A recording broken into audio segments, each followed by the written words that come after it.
In this video, we turn the A7S III into a cinema camera rig.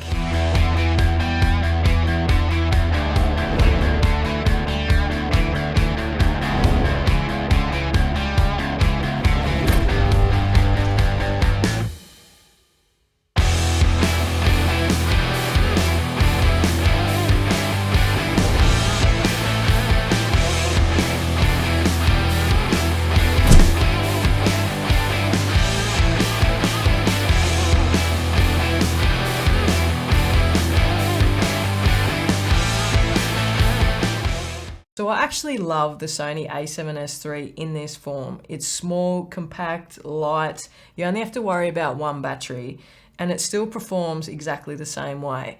Rigging it out into a big camera rig, it's just gonna give you a little bit more cred with the clients and also gonna make your life maybe a little bit easier or a little bit harder. There's not one way to set up a camera. You have to set up the camera in a way that suits you. So if shooting handheld just like this works for you, then keep it that way. You don't need all the extra bells and whistles to just put on this camera for the sake of it. You need to have your camera set up with how you like to shoot. Now, having said that, there's been multiple occasions where I would have loved to just rock up on set with this. But in the real world, clients think this is a photography camera. They think it's a little janky stills camera.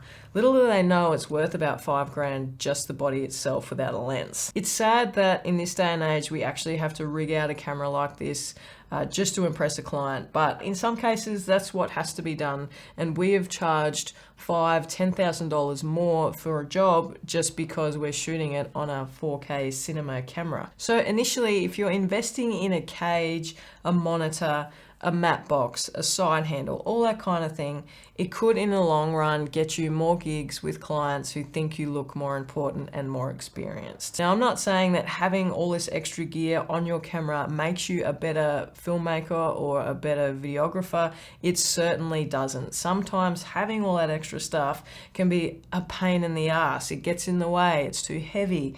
If you want to go from a gimbal to being handheld, it can be a bit of a pain. So if you don't need to rig out your camera and you like it how it is, just leave it be. Don't try and impress anyone. All right, so we're gonna build this out. Excuse my janky screwdriver, but we're gonna start from scratch.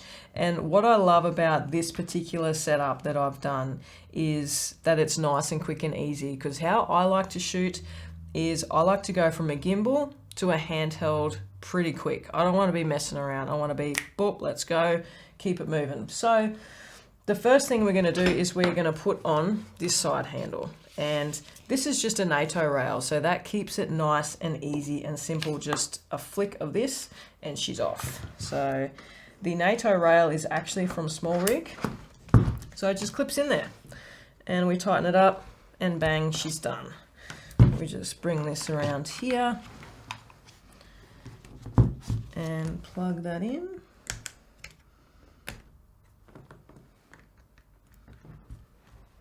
Now it's good to go. So the next thing is the top handle. Now this top handle, if you can see there, I've actually cut off these pins because it was designed to be offset and on one of these two side ones, but I didn't want that. I wanted it in the middle. So I just cut them off to save, it's exactly the same handle, but I just couldn't be bothered sending it away and getting it resent, just cut those suckers off. So that's really cool. It slides in and it screws in there. So you know that's not going anywhere. The next thing is the matte box. Now I typically wouldn't attach this all the time. It would depend on the type of shoot that we're doing. But for this purpose, let's connect it. Now this is a Polar Pro matte box and you get these rings and pretty much all you do is you get the right size. I find this a little bit fiddly. But you pretty much just screw that sucker on. And then we just get the matte box and clips in there like that. And screws on. Now you see a bit of a theme here.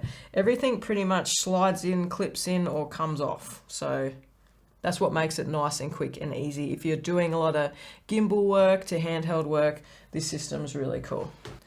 All right, next thing is the monitor.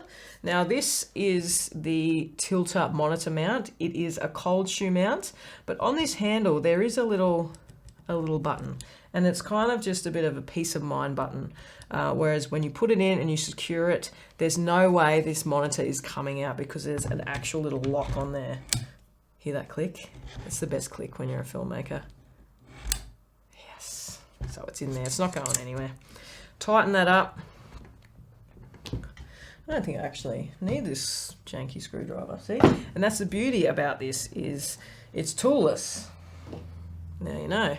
So then we've just got a HDMI cable. This one's from Atomos, and I love it because it kind of self-contains itself. It doesn't hang everywhere and get in the way. In and in there. And that's it. That's it, built out, ready to go. Now really, there's only a couple of things that I really need to take off. Boom, boom, boom, and she's ready for a gimbal, because I run the A7S III on a gimbal with the cage. It just makes life a lot more easier. You don't have to take that cage constantly on and off, and it also protects the camera all the time, so that's a good thing to have. Now that it's all rigged up, ready to go, let's compare it to an actual cinema camera. Now, these two are vastly different. One is a digital cinema camera and the other is a mirrorless camera. So while the words digital cinema camera get thrown around a lot, this is actually a cinema camera. This is a mirrorless camera, but rigged out, clients really can't tell the difference between this and this. All they care about is the final product. Now, the reason why we have a Red in our kit is not because it's the best camera ever. I mean, it's a beautiful camera and it has its place. Like, there are situations where this thing is a beast, but you don't want to be lopping around in a field or trying to put this on a gimbal. It just takes too long. If the client's got the budget and they're paying for the Red, then we have more crew members involved. So it's easier for us to get the production done. Whereas a lot of our work is actual smaller to medium sized business. And that's where the Sony A7S III comes in. This is a perfect camera for small, medium sized business. Even high end commercials can be done on this thing. The image quality is amazing, and you do not need a rig to get that image quality. Like I said before, the rig looks more impressive to clients for sure, but it'll marginally improve your footage. It might make your life a little bit easier because you can see a bit better, you got that flexibility, but at the end of the day, if having a rig like this is slowing you down, it's probably impacting on your filmmaking. What I love most about this setup is a couple of things. It's really ergonomic in the hand, so it's not too heavy. Some rigs can have a V-Lock battery on there. I think that's just a little bit too excessive for me. And there's a few things on this rig that are just stand out for me that I just love having as an operator. And that first one is a side handle. So it's got a good firm grip to it. It's nicely balanced so you can maneuver around and get those nice handheld shots. It also has a record button on there, so you don't have to be taking your hand out and fiddling around trying to find the record button. You can just bang, bang, bang on and off when you're ready to go. Now, the only downside to having that record button there is obviously it's another cable, and I'm not a huge fan of having cables everywhere, but this is neatly tucked in under there. It doesn't get in my way. It's pretty cool. The other thing about this handle is that it rotates. So you push that in and you can kind of have it where it's comfortable for your wrist, which is really handy. Another great feature of having a rig is obviously the monitor. Now, this thing is just a lifesaver. It saves you fiddling around with that silly little screen on the back, and it's okay. I mean, it's doable, but this is just a game changer. It's bright, it's clear, it's big. And this is also a recorder as well. So we can record in here as a backup, as well as getting a higher quality image out of the Ninja. Now, once again, we've got another cable, an annoying cable here. There's nothing you can do about it. Just make the cable as short as you can and just not in the way as much as you can. Now, I also have on here is the Polar Pro matte box. Now, this is optional. I probably wouldn't have this on all the time. It would depend on what I'm shooting, because it is a bit awkward having it on there. And to be honest, I've had a couple of issues with the Polar Pro circular filter in there. It actually comes out of its housing, which is a bit of a pain in the ass. So at the moment, I'm not really using this. This is just to give an example of what it looks like with the matte box.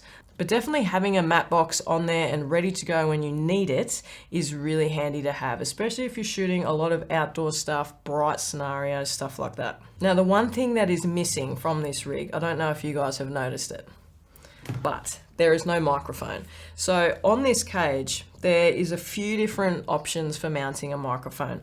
Now I'm going to be putting one right here in this cold shoe mount. I do have the Sony wireless mic, but obviously with the top handle, that's just not going to happen. And even with the little adapter that you can put in there and then rig it around, the adapter is too big to even sit in there. So second option is to chuck it in the cold shoe there and just run another little cable just to hear when you need onboard sound. That is also where a little Rode wireless lapel mic would sit if I wanted to swap that out. Now with this top handle, I actually really like it. There's not many top handles that I like. I do have this small rig handle that I was using, but it's not very ergonomic. It was just, yeah, it just didn't feel nice in the hand. So this one feels absolutely beautiful. It's a nice finish. Just be careful when you're shopping for Tilta products. They have a lot of different variations of each thing. So the top handle you can get for the side, you can get for the center, you can get a screw in, you can get a cold shoe mount. Another thing you have to be careful about is the side handle comes in a right or a left side. So originally I actually ended up with the left side and that was horrendous. That just wasn't going to work. So I sent it back and got the right one. So make sure you double check when you're buying these products to make sure it's the right one you want. Another addition is the Tilta monitor mount. Now this is solid. This is really cool actually. It looks really neat. It matches the top handle, which is nice, but more importantly, it functions like it should. It's not flimsy. It's going to hold that sucker in there at whatever angle I want it. So pick a rig that's right for you. Don't pick it just because you think it's cool or it's got a cool name or this is trendy. Go out and hire some camera gear, test it out for yourself, see what style you like, see if you like a rig or if you liked it all stripped down. But the main thing is that you know your camera well. Someone who knows their camera inside and out, back to front, knows its faults, knows its quirks, will be a far better filmmaker than someone who's got a piece of kit that they pull out of their bag once a month to try and impress some clients. And that's it for this video, guys. I hope you did like this video. If you did, please like, subscribe, comment down below, and I'll see you in the next one.